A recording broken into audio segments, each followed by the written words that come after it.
السلام علیکم ورحمۃ اللہ. لا حول ولا قوة الا باللہ. حسبنا اللہ ونعم الوکیل. یا حی یا قیوم برحمتک استغیث. لا الہ الا انت سبحانک انی کنت من الظالمین. ربنا آتنا من لدنک رحمہ وہیئ لنا من امرنا رشدا. اللہم صل علی محمد وعلى آل محمد وأصحاب محمد وأزواج محمد وأمة محمد أجمعين إلى يوم الدين آمين. الحمد لله رب العالمين والصلاة والسلام على سيد الأنبياء والمرسلين وعلى آله وأصحابه وأزواجه أجمعين إلى يوم الدين. الحمد للہ آج 6 اگست 2023 کو سنڈے کے دن بمطابق 18 محرم الحرام 1445 ہجری میں آج ہمارا یہ پبلک سیشن نمبر 106 منعقد ہونے جا رہا ہے. آپ کے یہ سوالات ریئل ٹائم پرچیوں کی شکل میں میرے پاس آ چکے ہیں. انشاءاللہ میں انہیں بعد میں ڈسکس کروں گا. پہلے کرنٹ افیئر کے طور پر ایک ایشو جو آلموسٹ 1 مہینے سے پاکستان کے مین میڈیا کی نیوز کے اندر ہے اور انسانیت کا درد رکھنے والے جتنے صحافی ہیں انہوں نے اس ایشو کو گرم رکھا ہوا ہے جب تک کہ اس میں سے کوئی رزلٹ نکل نہ آئے. وہ پاکستان کے کیپٹل سٹی اسلام آباد میں ایک سول جج ہیں جو اس وقت بھی جج ہیں. ان کے گھر میں جو ڈومیسٹک وائلنس والا ایشو ہوا ہے، چھوٹی بچی ایک ملازمہ رکھی ہوئی تھی انہوں نے، آلموسٹ اس کی 13-14 سال عمر تھی، رضوانہ نام کی. وہ مظلوم بچی غریب ماں باپ کی بچی تھی اور اسلام آباد میں اس طرح آپ کو گھر میں کام کرنے والے بچے نظر آتے ہیں. اگرچہ انہی عدالتوں نے باقاعدہ رولز اور ریگولیشنز پاس کیے ہوئے ہیں کہ چھوٹے بچے گھروں میں ملازمت نہیں کریں گے، قانون موجود ہے. اس کے اوپر یہی لوگ ہمیں بھاشن بھی دیتے ہیں کہ گھروں کے اندر چھوٹے بچوں کو یا دکانوں کے اوپر ملازمین نہ رکھا جائے بلکہ ان کی تعلیم فری کی جائے. اور یہی لوگ جو لوگوں کو انصاف دینے والے ہیں، جب ان کے گھر سے اس طرح کی رپورٹ نکلی ہے تو میرا خیال ہے پاکستان کی پوری عدلیہ کے لیے یہ ایک شرمناک چیز ہے. میں حیران ہوں کہ ہمارے ججز جو لوگوں کو یہ درس دیا کرتے تھے کہ انسانیت کا درد ہونا چاہیے اور آپ لوگوں کے حقوق کا خیال رکھیں، قانون کی پاسداری ہو، وہ سارے کے سارے لوگ بالکل اس مسئلے میں خاموش بیٹھے ہوئے ہیں. وہ وکلا جو چھوٹی چھوٹی بات کے اوپر ہنگامہ کھڑا کر دیتے تھے، الٹا اس وائلنس کے اوپر اس جج اور اس کی بیوی کو نہ صرف پری ریسٹ بیل انہوں نے لے کے دی ہوئی ہے بلکہ اپنی ایک حفاظتی حصار کے اندر اسے لے کے آتے ہیں اور پھر نکال دیتے ہیں. جتنے بھی لوگ ہمارے اس ملک کے اندر قانون کے ٹھیکیدار بنے ہوئے ہیں، آپ ان لوگوں کو دیکھیں، میڈیا کے اوپر آ کے لوگوں کو درس دے رہے ہوتے ہیں اس حوالے سے. اور پریکٹیکلی جب ان کے گھر کے اندر کوئی جرم نکلتا ہے، خواہ وکلاء کے اندر نکل رہا ہو خواہ جوڈیشری کے اندر، تو یہ سارے کے سارے اکٹھے ہو کے اپنے بڑوں کے مفادات کی حفاظت کے لیے منظر عام پہ آ جاتے ہیں. چونکہ میں بھی جوڈیشری کے معاملات سے کافی دفعہ گزرا ہوں. اب وہ جو جج کی بیوی ہے جو مجرمہ بتائی جا رہی ہے، حالانکہ وہ جج بھی مجرم ہے کہ اس کے گھر کے اندر یہ سب کچھ ہو رہا تھا، وہ اپنی ڈیوٹی اسی طریقے سے پوری کر رہا ہے. اس کے کان پہ جوں تک نہیں رینگی، الٹا وہ اپنی وائف کو پہلے پری اریسٹ بیل دلوائی انہوں نے لاہور ہائی کورٹ سے، اور اس کے بعد وہ حفاظتی تحویل میں اسے لے کے جاتے ہیں. اور جو جج پری اریسٹ بیل دیتا ہے وہ ساتھ پابند کرتا ہے، اس کاغذ کے اوپر لکھا ہوتا ہے کہ آپ نے فوراً تفتیش کا حصہ بننا ہے. جو انویسٹیگیشن ہوگی جو رسپیکٹو تھانہ ہے آپ نے جا کے فوراً رپورٹ کرنی ہے. آپ دیکھیں 15 دن گزر چکے ہیں, ایک بار یعنی بیل دوبارہ رینیو ہو چکی ہے اور وہ عورت جا کے تفتیش کا حصہ نہیں بنی. یعنی بدماشی کا لیول, آپ غنڈہ گردی کا لیول ان لوگوں کا دیکھیں. اور جوڈیشری سے ہمیں تو کوئی آواز سنائی نہیں دی. جتنے چیف جسٹس حضرات ہیں یہ لوگ اپنے پولیٹیکل لیڈرز کی محبت کے اندر تو از خود نوٹسز لیتے ہیں, لیکن عوام کی محبت کے اندر کوئی بھی شخص از خود نوٹس لینے کے لیے, سو موٹو لینے کے لیے تیار نہیں ہے. اب آپ یہ بھی نہ سمجھیں کہ ان لوگوں کو پتہ نہیں کہ کیا ہو رہا ہے. ان لوگوں کا ٹیمپرامنٹ اتنا ہے کہ میڈیا میں کوئی بات چلتی ہے تو اگلے دن جو ان کی عدالت لگتی ہے نا, اس میں باتوں ہی باتوں میں یہ میڈیا کی نیوز کو ریبٹل کر رہے ہوتے ہیں ہمارے جو جج حضرات ہیں. حالانکہ ان کا کوئی کام نہیں ہے کہ یہ میڈیا دیکھیں, اخبارات پڑھیں یا متاثر ہوں اس طرح کی چیزوں سے. یہ خود اپنا جو عہد کیا ہوا نا اس کو توڑ رہے ہوتے ہیں. اسی لیے میں نے کئی دفعہ عرض کیا ہے کہ جتنے ججز ہیں نا, ان کے لیے غاروں کے اندر بلڈنگز بنانی چاہیے جہاں ان تک میڈیا کی کوئی رسائی نہ ہو. ہر طرح کی فیسلٹی ان کو دیں تاکہ یہ لوگ اپنے ضمیر کے مطابق فیصلہ نہ کریں بلکہ آئین اور قانون کے مطابق فیصلہ کریں. ضمیر کے مطابق تو ہوتا ہے جس کی جو ایفیلیشن ہوتی ہے وہ وہی کچھ کرتا ہے. اور اب دیکھ لیں, آپ کسی کا کوئی بیان نہیں آیا, کوئی وکلا تنظیمیں سامنے نہیں آئی ہیں. حالانکہ یہ سارے وکلا کبھی عمران خان صاحب کی محبت میں, کبھی نواز شریف صاحب کی محبت میں, کبھی زرداری صاحب کی محبت میں سڑکوں کے اوپر ٹھڈے کھاتے ذلیل ہوتے آپ کو نظر آتے ہیں, لیکن عوام کے لیے کوئی بھی کچھ کرنے کے لیے تیار نہیں ہے. تو میں ان سارے کے سارے لوگوں کو اس حوالے سے مجرم سمجھتا ہوں. یہ سب کے سب لوگ ظالم ہیں, خواہ جوڈیشری میں بیٹھے ہوئے لوگ ہیں یا ان کے سپورٹو وکلاء ہیں. یہ سب کے سب لوگ اس معاملے میں پہلے نمبر کے اوپر مجرم ہیں, کیونکہ یہ ان کے گھر کی صفائی کا معاملہ تھا.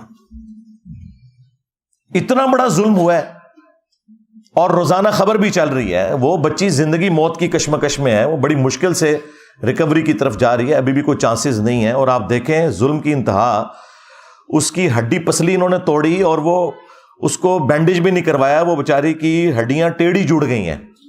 سر میں جو زخم تھا اس میں کیڑے پڑ گئے اور اس کی وجہ سے پورے جسم کے اندر تعفن پھیل گیا. اس کے آپ دیکھیں چہرے کے اوپر, باقی جسم کے اوپر کس طرح نشانات, یعنی جس کی اپنی اولاد ہے وہ دیکھ کے تو تڑپ اٹھتا ہے. یہ جانور ہیں یہ لوگ اوپر جو بیٹھے ہوئے. تو سب سے بڑے مجرم اس میں وہ لوگ ہیں کہ جو اس ادارے کے کسٹوڈین ہیں, جوڈیشری کے. چیف جسٹس اللہ تعالیٰ کی بارگاہ میں سب سے پہلے مجرم ہے. اس کے بعد پرائم منسٹر, جن لوگوں کو صرف شیروانیاں پہننے کا شوق ہوتا ہے, اور اس کے بعد آرمی چیف بھی اس میں انوالو ہے. ان کا بھی یہ کام ہے کہ اس معاملے کا نوٹس لیں. دوسری طرف ان لوگوں کے اداروں کے بارے میں کوئی بات کر دیں تو کبھی جو ہے وہ غداری کا فتویٰ لگ جاتا ہے, کبھی توہین مذہب کا الزام لگا کے اپنا غصہ نکالتے ہیں, لیکن عوام کے لیے تو کوئی بھی کھڑا ہونے کے لیے تیار نہیں ہے.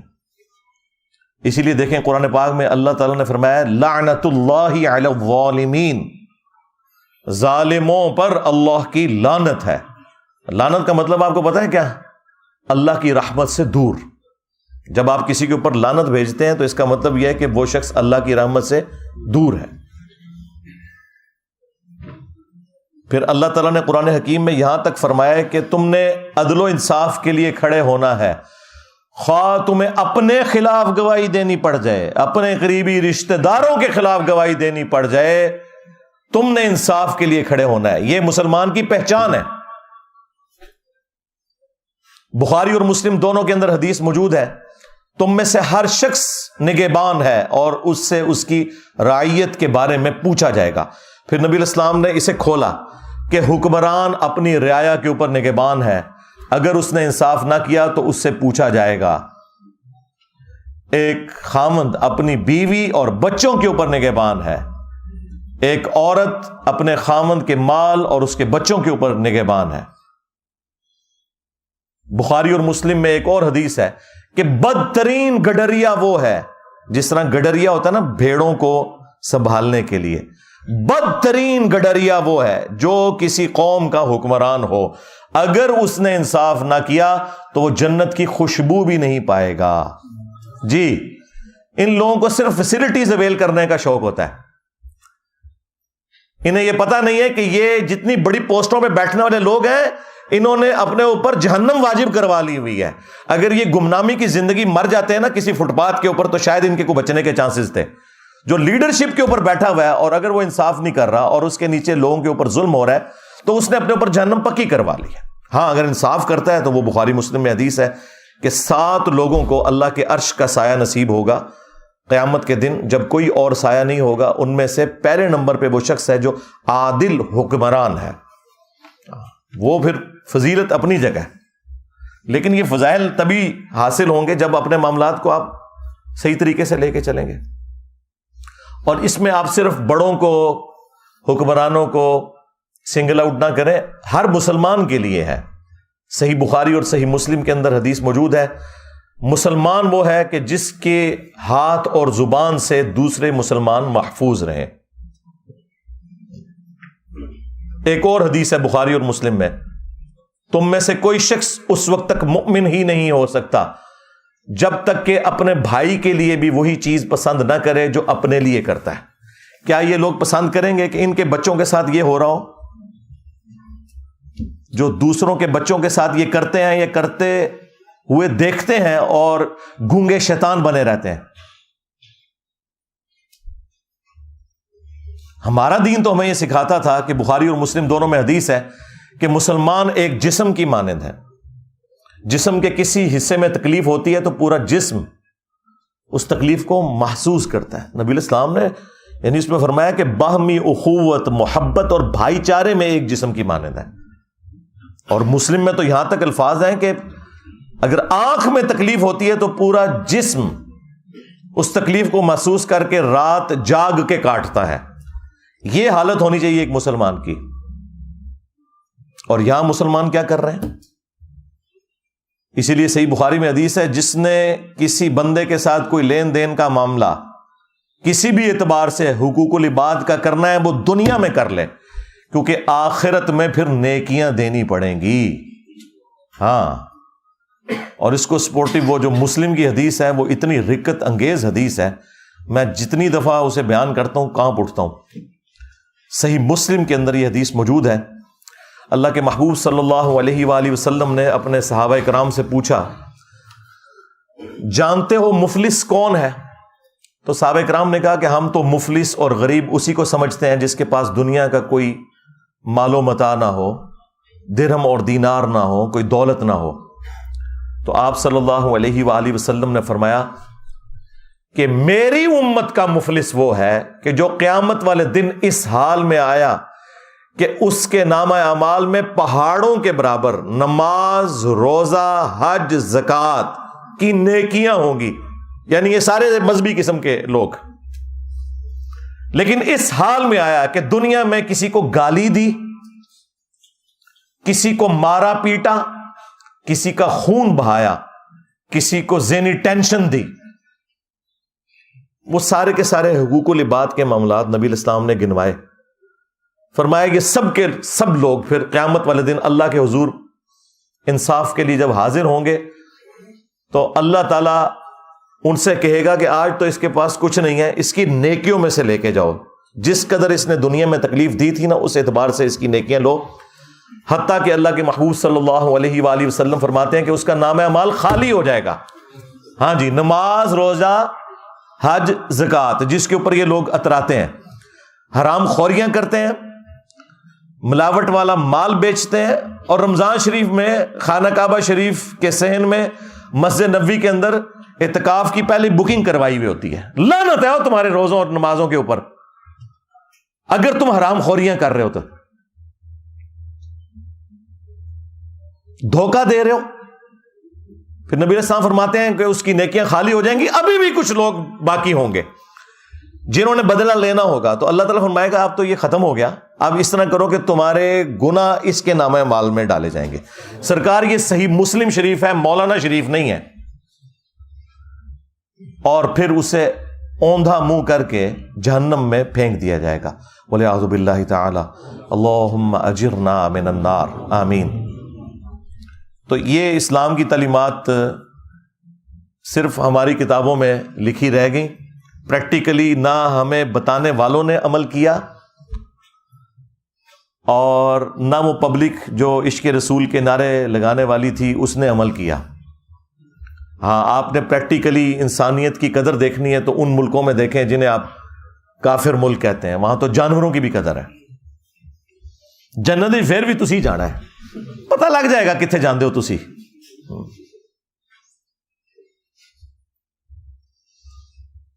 تو میرا خیال ہے کہ اس وقت ہمارے بڑوں کی ذمہ داری ہے کہ اسے ایک ایگزامپل سیٹ کریں تاکہ آئندہ کے لیے کسی کو جرت نہ ہو۔ عوام کے لیے بھی کوئی سینسٹیو ہو نا، ہر کوئی اپنے ادارے کے لیے سینسٹیو نظر آتا ہے آپ کو، لیکن عوام کے لیے کوئی سینسٹیو نظر نہیں آئے گا آپ کو۔ اور سزا تو پھر آپ کو پتہ ہے سورۃ المائدہ میں اس طرح کے جو جرم کرنے والوں کے لیے کیا آئی ہے۔ اللہ تعالیٰ نے بنی اسرائیل کے لیے بھی یہ چیز طے کی تھی اور اس امت میں بھی، کہ جان کے بدلے جان، آنکھ کے بدلے آنکھ، ناک کے بدلے ناک، کان کے بدلے کان، دانت کے بدلے دانت، یعنی یہ ہر ایک چیز کے بدلے اس کی وہ چیز توڑی جائے گی۔ اور پھر اللہ تعالیٰ نے ساتھ اس کے کنکلوڈ کیا یہ بات کرتے ہوئے کہ ہر زخم کے بدلے اسی لیول کا زخم اس کا بدلہ ہے دنیا میں۔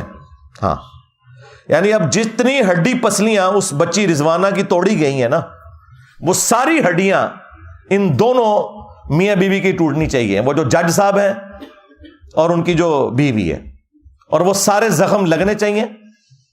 اور جس طرح اس کے زخم میں کیڑے پڑے، ان کو بھی چھوڑ دینا چاہیے کہ ان کے زخموں میں بھی کیڑے پڑے۔ لیکن اینڈ رزلٹ میں آپ کو ابھی بتا دیتا ہوں، وہ غریب لوگ ہیں بےچارے، پیسے لے کے صلح کر لیں گے۔ اچھا، یہ جو پیسے لے کے صلح کر لیتے ہیں نا اور پھر کہتے ہیں کہ جی وہ شریعت نے اختیار دیا ہوا ہے ورثاء کو، بھئی یہ اس صورت میں ہے جب کوئی دل سے معاف کرے۔ آپ کے کیسز میں وہ جو شاہ زیب قتل کیس ہوا تھا، پیسے تو انہوں نے بھی لے لیے تھے کیونکہ انہوں نے کہا کہ جو بچ گئے وہ تو بچے نا۔ اس طرح کے جو معاملات ہوتے ہیں نا، اس میں پھر اسٹیٹ کا کام ہے کہ وہ سامنے آئے اور ڈیٹرس کرے تاکہ آئندہ کسی کو جرت نہ ہو، انشور کرے کہ سزا ملے گی۔ ٹھیک ہے، پیسے بھی دلوائیں، ان کا علاج ہے، پہلے پیسے دلوائیں، اس کے بعد انہیں کہیں کہ یہ تو آپ کا معاملہ طے ہو گیا اس بچی اور اس کے ماں باپ کے ساتھ، ہاں اسٹیٹ کے ساتھ ابھی آپ کا معاملہ باقی ہے۔ جو آپ نے یہ وائلنس کی ہے اور اس کی وجہ سے پورے ملک کے اندر ایک جو دہشت کی فضا بن گئی ہے، اب آپ کے اوپر بھی ڈیٹرس قانون کی ہونی چاہیے۔ تو اب آپ آئیں نہ ذرا قانون کا سامنا کریں اور ان تمام سزاؤں سے آپ کو گزارا جائے۔ لیکن ہمارے بڑوں کی توجہ اس طرف بالکل ہوتی نہیں ہے۔ جب تک یہ اپوزیشن میں بیٹھے ہوتے ہیں اس وقت تک آپ کو اتنے لمبے لمبے درس دیں گے، بھاشن دیں گے، جیسے ہی حکومت میں آتے ہیں پھر اپنی سیٹ بچانے کے چکر میں ہر چیز کو اوور لک کرتے چلے جاتے ہیں۔ پھر جب سیٹ سے نکالے جاتے ہیں پھر اپوزیشن میں آتے ہیں، پھر یہ انسانی حقوق کی، ڈیموکریسی کی، بیسک ہیومن رائٹس کی، سوشل ویلیوز کی باتیں کرنا شروع کر دیتے ہیں۔ بس تقریریں کرنے کے لیے یہ لوگ جو ہیں وہ شیر ہیں، اور وہ بھی اس صورت میں جب یہ نکالے جاتے ہیں، جب سیٹ پہ بیٹھے ہوتے ہیں تو سانپ سونگا ہوتا ہے انہیں کہ بھئی یہ جو معاملات ہیں یہ اب آپ نے نہیں دیکھنے کہ آپ کے ساتھ اب آخرت میں کیا ہونے والا ہے، آپ کسی کو جواب دہ نہیں ہو۔ اور اس میں میرا خیال ہے عوام الناس بھی مجرم ہے۔ ہمیں بھی چاہیے کہ جس طرح ہم بعض معاملات کو سوشل میڈیا کے اوپر ایک ہائپ کریٹ کرتے ہیں اپنے سیاستدانوں کی محبت کے اندر اور انہیں مسیحا ڈکلیئر کرتے ہوئے، وہ کام کرنے کا نہیں ہے۔ اصل کام کرنے کا یہ ہے کہ ایک عام آدمی کی آواز بنے۔ صحافیوں کا کام ہے کہ ایک عام آدمی کی آواز بنے، بجائے یہ کہ وہ پولیٹیکل پارٹیز کا ساتھ دیں۔ تو اس طرح کے معاملات کے اندر پھر آپ ذرا نظر رکھا کریں کون سے لوگ ہیں کہ جو واقعی اپ رائٹ لوگ ہیں اور اس طرح کے معاملات کو وہ اٹھاتے رہتے ہیں جب تک کہ کنکلوژن کی طرف نہ پہنچے۔ میں یعنی آپ کو دعوے سے کہتا ہوں اگر شاہ زیب خانزادہ نے شاہ زیب قتل کیس کو نہ اٹھایا ہوتا تو جتنی وہ تگڑی پارٹی تھی نا، وہ کبھی بھی اسے سزا نہیں ہونی تھی۔ اس نے اس معاملے کو ٹھنڈا نہیں ہونے دیا. ابھی بھی میں دیکھتا ہوں وہ رات کو اینڈ پہ پھر وہ ایک چھوٹا سا نا جب پروگرام ختم کرنے لگتا ہے نا پھر وہ ایک کیس چلا دیتا ہے اس کا, یہ رضوانہ کیس جو چل رہا ہے. یہ باقی صحافیوں کو بھی چاہیے کہ اس طرح کے معاملات کو گود لے لیں اور روزانہ ڈسکس کریں, اول و آخر جسے کہتے ہیں نا ڈسکس کریں, مین بلٹن کے اندر بار بار اسے ڈسکس کریں, جس طرح میں اب دیکھ رہا ہوں کچھ میڈیا چینلز کر رہے ہیں. بہت اچھی چیز ہے اور یہ میڈیا کی برکات ہے کہ آپ کو یہ چیزیں پتہ چل رہی ہیں, ورنہ آپ کے بڑوں نے تو آپ کو بس اسی کھاتے میں رکھا ہوا تھا کہ فوج کا پالیٹکس میں کردار ہونا چاہیے یا نہیں ہونا چاہیے. ہاں, عمران خان صاحب کو جیل جانا چاہیے کہ نہیں جانا چاہیے, نواز شریف صاحب کی سزائیں معاف ہونی چاہیے یا نہیں معاف ہونی چاہیے. بس آپ کو اس طرح کے معاملات کے اندر انہوں نے بیزی رکھا ہوا ہے اور اصل جو معاملات ہیں اس سے نگاہ ہٹائی ہوئی ہے. تو میں نے یہ ضروری سمجھا, میں نے بڑا ٹھنڈا کر کے اس معاملے کو, میں فوراً کوئی ورڈکٹ نہیں دیتا اس لیے کہ بعض اوقات فیک نیوز بھی آ جاتی ہیں.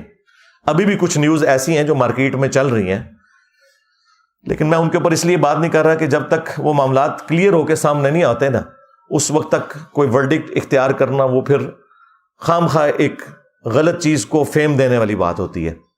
میں اشارتاً بات کر رہا ہوں, وہ انشاءاللہ تعالی جب معاملات میچور ہوں گے تو میں اس کے اوپر بھی کوئی نہ کوئی ورڈکٹ دوں گا.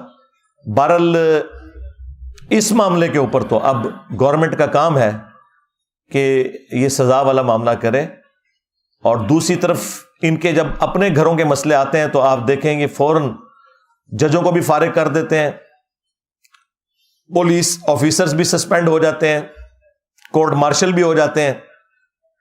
جب اپنی ذات کی باری کسی کی آتی بڑھے گی, جب ایک عام غریب آدمی کی باری آتی ہے تو صرف یہ آپ کو صرف درس و بیان دینے کے لیے یہ لوگ تیار ہیں اور آپ کو یعنی آخرت اورینٹڈ کریں گے. دنیا میں وہ کہیں گے بھائی دنیا آپ کے لیے اب جہنم ہی ہے, ہاں, اور اپنے لیے دنیا بھی جنت بنائی ہوئی ہے اور آخرت بھی جنت ایکسپیکٹ کر رہے ہیں.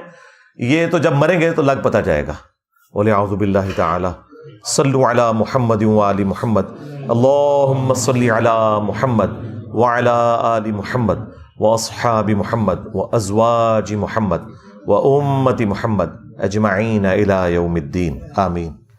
اللہم انی اسألک بانک انت اللہ لا الہ الا انت الاحد الصمد الذی لم یلد ولم یولد ولم یکن له کفوا احد وإلہکم الہ واحد لا الہ الا هو الرحمن الرحیم الف لام میم اللہ لا الہ الا هو الحی القیوم اللہم صلی علی محمد وعلی آل محمد اللہم ربنا آتنا فی الدنیا حسنہ وفی الآخرۃ حسنۃ وقنا عذاب النار ربنا آتنا من لدنک رحمہ وہیئ لنا من امرنا رشدا لا الہ الا انت سبحانک انی کنت من الظالمین. اللہم ربنا آتنا فی الدنیا حسنۃ وفی الآخرۃ حسنۃ وقنا عذاب النار. اللہم اغفر لحینا ومیتنا وشاہدنا وغائبنا وصغیرنا وکبیرنا وذکرنا وانثانا. اللہم من احییتہ منا فاحیہ علی الاسلام ومن توفیتہ منا فتوفہ علی الایمان. ربنا هب لنا من ازواجنا وذریاتنا قرۃ اعین وجعلنا للمتقین اماما رب ارحمہما کما ربیانی صغیرا. اے اللہ ہماری، ہمارے ماں باپ کی، ہمارے بیوی بچوں کی، ہمارے رشتہ داروں کی، پوری دنیا کے مسلمانوں کی تمام دینی دنیاوی جسمانی روحانی ظاہری باطنی پریشانیاں تکلیف مصیبتیں دکھ درد بیماریاں دشواریاں دور فرما. جن جن بھلائیوں کا سوال تیرے محبوب صلی اللہ علیہ وآلہ وسلم نے تجھ سے کیا تمام مسلمانوں کے حق میں قبول و منظور فرما. جن جن چیزوں کے شر سے تیرے محبوب صلی اللہ علیہ وآلہ وسلم نے تیری پناہ طلب کی ہم تمام مسلمانوں کو ان چیزوں کے شر سے اپنی پناہ عطا فرما. خصوص بالخصوص کشمیر، انڈیا، فلسطین، چائنا، یمن، عراق، شام، افغانستان، پاکستان میں جہاں کہیں مسلمان کس پرسی کی زندگی گزار رہے ہیں، غیب سے ان کی عزت آبرو جان و مال کی حفاظت فرما. حاضرین کے جو چھوٹے بڑے رشتہ دار فوت ہو چکے ان کی مغفرت فرما. حاضرین میں سے جو بیمار ہیں یا ان کے رشتہ دار بیمار ہیں انہیں شفاء کلی عطا فرما. اور نیک دلی جائز دعاؤں کو قبول و منظور فرما۔ اے اللہ ہمارے ملک پاکستان کی خیر فرما، اندرونی اور بیرونی خطرات سے محفوظ فرما، پورے عالم اسلام کی خیر فرما۔ سبحان ربک رب العزت عما یصفون وسلام علی المرسلین والحمد للہ رب العالمین وصلی اللہ علی النبی الکریم وعلی آلہ واصحابہ اجمعین الی یوم الدین۔